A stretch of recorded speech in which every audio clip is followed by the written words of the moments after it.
to reward the cops who shoot a bad man and not punish him. He's also said, I'm going to, if I have to, put you bad people in ships and anchor the ships miles offshore just to keep you from bothering us. And he told the gangsters, I'm going to break up your gangs, I'm going to put you all in jail and kill the ones of you who deserve to be killed.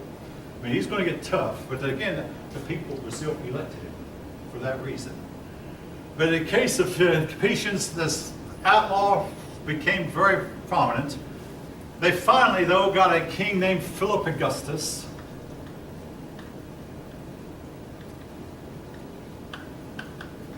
He did a lot to bring order.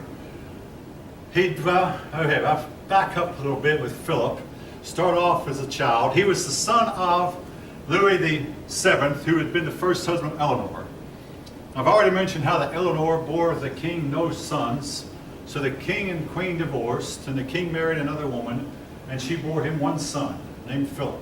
But by this time, the King Louis VII was up in years. And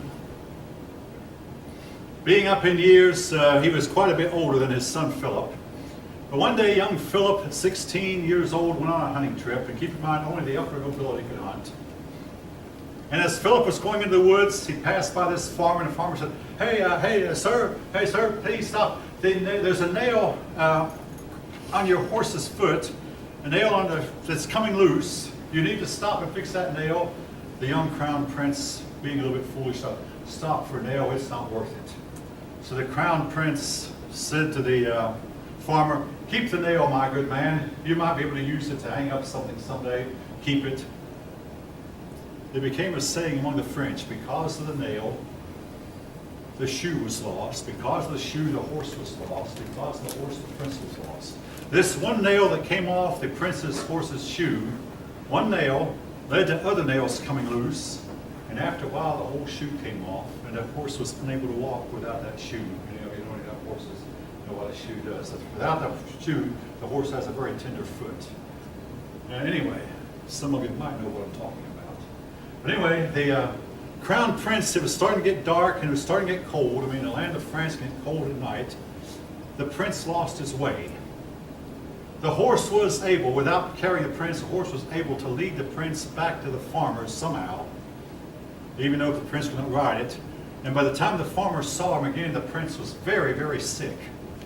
The farmer took the prince in, and with a nail he had just taken from the prince's horse, he was able to get a few other nails together and put a shoe back on the prince's horse.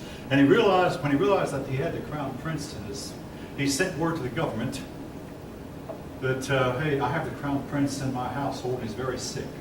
When the old king heard this, he was just beside himself, where he got to consulting all the physicians, all the priests. The priest said, you need to go visit the tomb of Thomas Becket, which the old king did. And he and King Henry II had a talk, even though they were not arguing. King Louis VII was in no mood to argue. He was concerned about his son. Well, to make a long story short, after a lengthy illness, Philip Augustus fully recovered and survived, for which the king was glad. Then a short time later, the king, realizing he was getting old, had his son crowned. Now, folks, I want to tell you on a personal note, my dad retired from his job and lived 11 days after retired. If you wonder why I quit. 11 days, that's all the retirement. He was supposed to get $10,000 retirement bonus. Well, my mother got it. I mean, the problem was my dad didn't live long enough to collect it. Anyway, Philip Augustus, oh, by the way, the farmer who had gotten the king's son, he was exempted from taxes for 300 years. He got to be fairly wealthy, not having to pay taxes. Because of, he would basically, it's an old saying, and I think of this every time I throw away a rusted nail: save a nail, bad or worse, someday it may fill your purse. I mean, don't get me wrong, if a nail is too rusty, I'll throw it away. I figured an old rusty nail was not going to fill my purse, but it did this farmer's. All right, anyway, Philip Augustus was crowned. All right, now, the point I was starting to make is, just about as soon as Philip Augustus got the crown on his head, his father's health deteriorated rapidly. He more or less had to give up being king and take up his bed, and in short order he was dead. Again, folk, Bear Bryant lived 1 month after he retired. Retirement can be very, very dangerous to your health. Keep active. Keep doing something. Anyway, I mean, you people are too young to be thinking about that. I'm not. I'm not. But anyway, all right, Philip Augustus got the throne at the age of 18. One thing he did was strengthen the power of the courts, even as Henry had done. He set up the power of the courts. He was able to draw in more money. For his time, the nobility would pay their king in troops. You know, there was no money, but eventually Europe got a little bit of money from somewhere, I don't know where, but he was able to collect a few taxes. He also participated in a crusade like his father had done. His father was on the Second Crusade. Philip was participating in the Third Crusade. But Philip turned around quickly and abandoned the crusade, and he's been criticized ever since for it. But he abandoned the crusade. Actually, 3 kings took part in that crusade. The Holy Roman Emperor, the King of Russia, the King of Germany, and the Holy Roman Emperor, Philip, and Richard the Lionhearted of England. The Holy Roman Emperor drowned in his heavy armor, tried to cross a river with his heavy armor on, and slipped, and nobody could get to him in time. He drowned. Philip Augustus turned back and left Richard to fight the whole Muslim army by himself. I mean, with only England. England was not big enough to whip the Muslims at that time. All right. Leaving Philip for the moment. Again, very important because he did a lot to bring order to France and stop a lot of the fighting among the nobility and a lot of the crime that was going on. A lot of he put in prison all the outlaws and the outlaw bands. All right, folks, every outlaw band in those days had a priest. If you know anything about the story about Robin Hood, Robin Hood's priest was Little John. Not Robin Hood's priest was Friar Tuck, pardon me. Little John was Robin Hood's right-hand man, and Friar Tuck was the priest. Every outlaw band had their own priest, and the priest would forgive them every time they committed some kind of a crime. I'll leave each of you to decide for yourself what you think of that. Philip the Fourth, also known as Philip le Beau, which means Philip the Handsome. Philip the Fair, Philip the Handsome, Philip le Beau, or Philip the Fourth, call him what you will. He got the Estates General for the same reason that that Edward had called Parliament. Needed money, got together the Estates General to get money. The Estates General was, for the most part, I never got as powerful as Parliament, but I have to say that tongue-in-cheek because eventually the Estates General cut off one of the king's head. The king was Louis XVI and his wife Marie Antoinette. Both of them had their heads chopped off by the Estates General, but for the most part, the Estates General did not amount to much, but nevertheless, they gave him the money that Philip wanted. But thanks to Philip the Fair, France became the wealthiest country in Europe at the time and the best run kingdom in Europe. All right, so much for the French kings. Now we move on to the Holy Roman Empire, which was neither holy nor Roman nor an empire.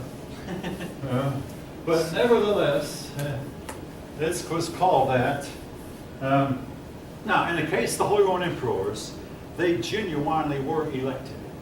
And this is one place where we go to electoral college. When the Holy Roman Emperor died, the nobles in Germany would meet, the higher ups, the electors.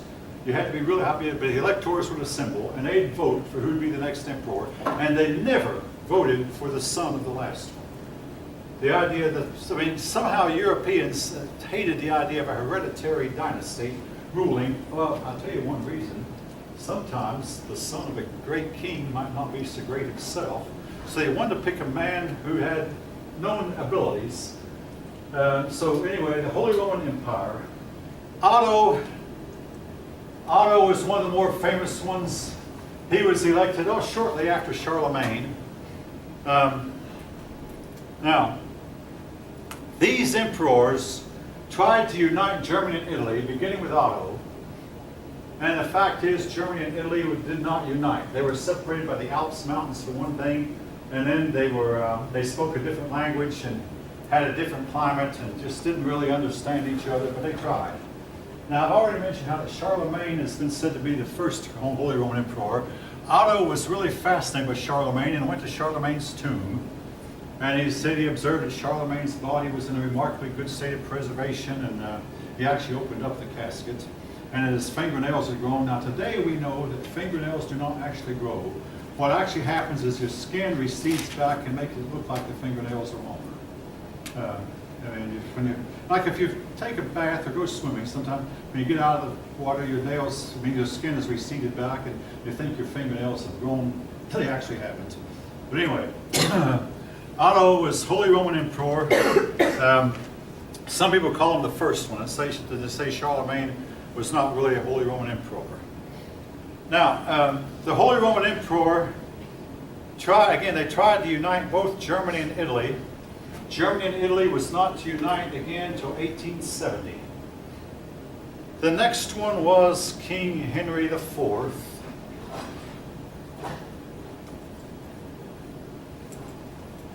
right, King Henry IV tried to take on the church, and the issue was, well, church lands and who was to appoint the bishops. In other words, not so much who was to try the wayward clergy, but who appoints. Now, I've already mentioned how that King Henry appointed the bishops. Now, folk, Europe went through a long struggle between church and state. Now, this struggle is more important than you realize because, all right, I want to compare it. In the case of India, there was no separation between church and state, or between Hinduism and state, and the church and state were one. In the Muslim world, no separation between mosque and state. Mosque and state were one. Among the Greek Orthodox Catholics, church and state were one. The emperor appointed all the church officials. He controlled it. But in the case of Western Europe, at times the church actually had charge, and at times the state had charge. Why is this important? Because when the smoke cleared, the church was separate from the state. The church wound up appointing its own officials. The state appoints its own officials. And the two groups get along in some kind of harmony.